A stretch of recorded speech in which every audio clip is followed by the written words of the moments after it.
Selamat pagi teman-teman semua, terutama dosen pengampu saya mata kuliah pengantar akuntansi, Bapak Wirmi Eka Putra SEMSI. Perkenalkan, saya Tiar Monika dengan NIM C1B021251, kelas R003, Prodi Manajemen Fakultas Ekonomi dan Bisnis. Baiklah, di sini saya akan membahas mengenai materi siklus akuntansi perusahaan jasa. Dalam merancang laporan keuangan, sama dengan perusahaan lain, perusahaan jasa juga memiliki siklus akuntansi. Untuk perusahaan jasa, siklus akuntansinya sama dengan siklus akuntansi secara umum. Siklus akuntansi perusahaan jasa tersebut adalah sebagai berikut. Yang pertama yaitu melakukan analisa transaksi. Langkah awal tentu saja penganalisaan transaksi yang telah berlangsung dalam suatu periode. Contoh sumber dokumen yang sering dijumpai adalah kwitansi, faktur penjualan, faktur pembelian, dan sebagainya. Yang kedua yaitu membuat jurnal transaksi. Jurnal merupakan kegiatan penulisan jenis akun disertai dengan jumlahnya beserta bukti-bukti transaksi yang telah dikumpulkan sebelumnya untuk kemudian dicatat dalam sebuah jurnal harian yang dikenal juga sebagai jurnal umum. Yang ketiga yaitu posting transaksi akuntansi dari jurnal ke buku besar. Langkah selanjutnya adalah memposting keseluruhan transaksi ke dalam buku besar. Buku besar sendiri merupakan kumpulan rekening pembukuan yang masing-masing diantaranya kemudian digunakan untuk mencatat informasi tentang suatu aktiva tertentu. Yang keempat yaitu pembuatan neraca saldo. Neraca saldo ini sendiri berfungsi untuk membuktikan sisi kredit dan debitnya seimbang. Yang kelima yaitu membuat jurnal penyesuaian. Langkah yang selanjutnya adalah penyusunan jurnal penyesuaian. Pembuatan jurnal penyesuaian dilakukan jika terdapat kesalahan pada penjurnalan dan posting atau memastikan biaya serta pendapatan benar-benar telah dicatat pada periode yang tepat.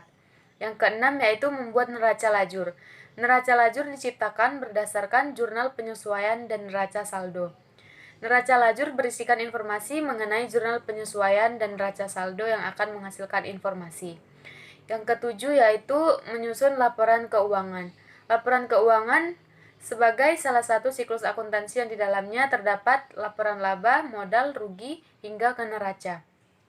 Yang kedelapan yaitu membuat jurnal penutup. Setelah merancang laporan keuangan, kita juga harus membuat jurnal penutup yang biasanya dibuat pada periode akuntansi di akhir. Yang kesembilan yaitu membuat jurnal pembalik. Jurnal pembalik merupakan jurnal yang berisi tahap pembalikan beberapa akun yang telah ditutup untuk mengembalikan saldonya. Yang terakhir yaitu neraca akhir atau awal.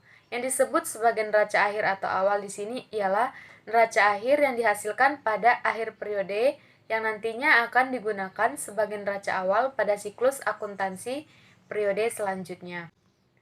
Materi selanjutnya adalah transaksi perusahaan jasa. Apa sih itu transaksi perusahaan jasa? Transaksi perusahaan jasa merupakan informasi awal yang harus dicatat dan diolah sebagai dasar untuk membuat laporan keuangan. Transaksi yang sering terjadi dalam perusahaan jasa adalah sebagai berikut. Yang pertama, investasi oleh pihak pemilik atau calon pemilik.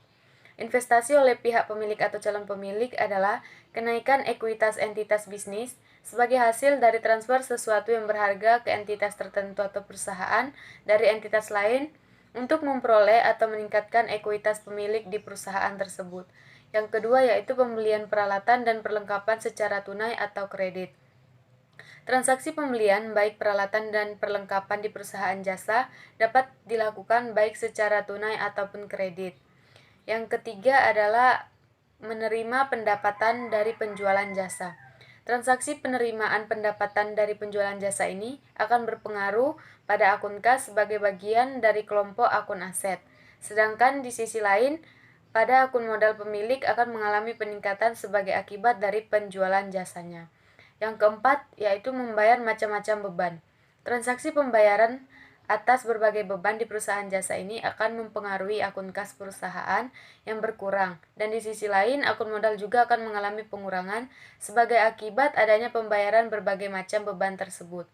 Yang kelima yaitu menerima piutang. Transaksi penerimaan piutang ini akan mempengaruhi akun kas yang bertambah, dan di sisi lain akun piutang juga yang keduanya merupakan kelompok aset akan mengalami pengurangan. Setiap transaksi yang dilakukan oleh perusahaan jasa selalu didukung oleh bukti transaksi. Materi yang terakhir yaitu jurnal transaksi perusahaan jasa. Jurnal umum adalah sebuah jurnal yang dipergunakan untuk tempat melakukan pencatatan bagi segala jenis bukti transaksi keuangan yang muncul akibat terjadinya berbagai transaksi keuangan perusahaan dalam suatu periode tertentu. Pada umumnya, jurnal ini dipergunakan dalam akuntansi perusahaan jasa karena pada prinsipnya segala transaksi dalam perusahaan jasa dapat dicatat secara kronologis. Jurnal umum merupakan alat pencatatan yang berbentuk dua kolom dan berfungsi untuk mencatat setiap transaksi yang mempengaruhi laporan keuangan usaha jasa. Jurnal umum perusahaan jasa ini dicatat sebagai nama perkiraan atau akun tertentu dengan jumlah debit dan kreditnya yang harus sama sesuai terjadi urutan waktu. Beberapa tahapan jurnal umum transaksi perusahaan jasa adalah sebagai berikut. Yang pertama yaitu mengerti saldo normal akun transaksi. Sebagai cara membuat jurnal umum yang benar, maka tahap pertama yang harus dilakukan yaitu harus memahami saldo normal dari setiap akun. Agar tidak salah dalam mencatat saldo normal, kita harus memahami persamaan dasar akuntansi. Yang kedua yaitu simpan dan analisa bukti transaksi. Selanjutnya kita harus memiliki dan menyimpan bukti transaksi. Karena bukti transaksi ini sangat penting sebagai pencatatan dalam sebuah jurnal dan menjadi bukti adanya suatu transaksi yang terjadi dalam perusahaan. Yang ketiga yaitu bentuk pencatatan jurnal umum. Tahap terakhir yaitu dengan menyiapkan bentuk pencatatan jurnal umum sebagai double entry system yang mengakibatkan dua posisi keuangan debit dan kredit dalam jumlah yang sama. Baiklah, itulah materi yang bisa saya sampaikan. Apabila ada kesalahan dalam penyampaian, saya mohon maaf yang sebesar-besarnya.